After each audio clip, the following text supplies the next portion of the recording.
আমি নিজে যে পোস্টটা ছেড়ে দিয়েছি সেখান থেকে আমাকে সরিয়ে কার বা কী আনন্দ হতে পারে আমি এটা বুঝতে পারছি না। আমি তো নিজেই জানিয়ে দিয়েছিলাম যে আমি মুখপাত্র থাকতে চাই না, দল আমায় অব্যাহতি দিক, সাধারণ সম্পাদক থাকতে চাই না, আমি মিসফিট, আমি তো এগুলো বলেছিলাম। কিন্তু তারপরেও দল যা যা দায়িত্ব আমায় দিয়েছেন আপনারা সবাই সাক্ষী, তৃণমূল কংগ্রেসের একজন সৈনিক বা কর্মী হিসাবে আমি সেগুলো পালন করেছি। তো ফলে কোনো কুইজ মাস্টার যদি লেখেন যে তাকে রিমুভ করা হলো,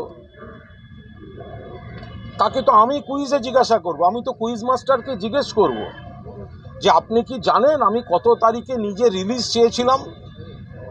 আমি কুইজ মাস্টারকে জিজ্ঞেস করব যে আপনি কি জানেন যে আমি এই দুটো পদ থেকে নিজে অব্যাহতি চেয়েছি।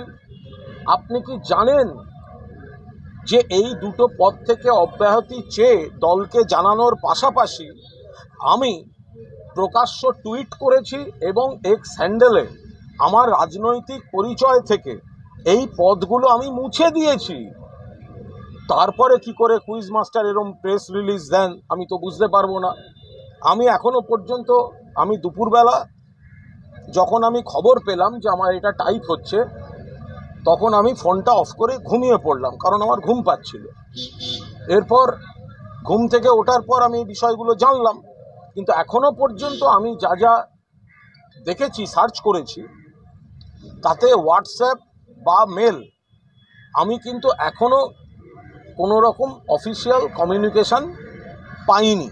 আমার দরকারও নেই, কারণ আমি যেটা নিজে ছাড়তে চাই তো সেটার আবার অফিসিয়াল আনঅফিসিয়ালের কি আছে। আমি শুধু এইটুকু বলতে পারি, আমি যারাই এই সিদ্ধান্ত নিয়েছেন তারা মহান ব্যক্তি, মহানুভব, ঈশ্বর তাদের মঙ্গল করুন। আমি তৃণমূল কংগ্রেসের একজন সাধারণ কর্মী, সাধারণ সৈনিক। আমি তৃণমূল কংগ্রেসের একজন সাধারণ সৈনিক, সাধারণ কর্মী থেকে যাওয়ারই চেষ্টা করব। আমার ভাষণেও বলেছি যে আমাদের প্রার্থীর নাম সুদীপ বন্দ্যোপাধ্যায়, ফলে আমি সুদীপ বন্দ্যোপাধ্যায় হয়ে কাজ করব। তো এটার মধ্যে কোথায় দোষ আছে আমি তো এখনো কিছু সেটা বুঝেই উঠতে পারছি না। আমি একজন সাধারণ তৃণমূল কংগ্রেসের সৈনিক, আমি তৃণমূল কংগ্রেসের একজন কর্মী। আমার যেটা মনে হয়েছে যে দীর্ঘদিন তাপস রায়ের সঙ্গে রাজনীতি করেছি, তার বাইরেও আগে থেকে তাকে চেনা।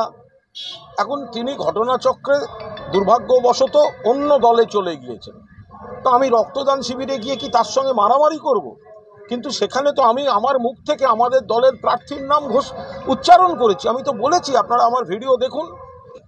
সারা বাংলায় যেখানে দল দায়িত্ব দিচ্ছে বিজেপি, সিপিএম, কংগ্রেস, আমার থেকে বোধহয় আক্রমণাত্মক এবং কটু কথা আর কে বলেন সে আপনারাই বলতে পারবেন।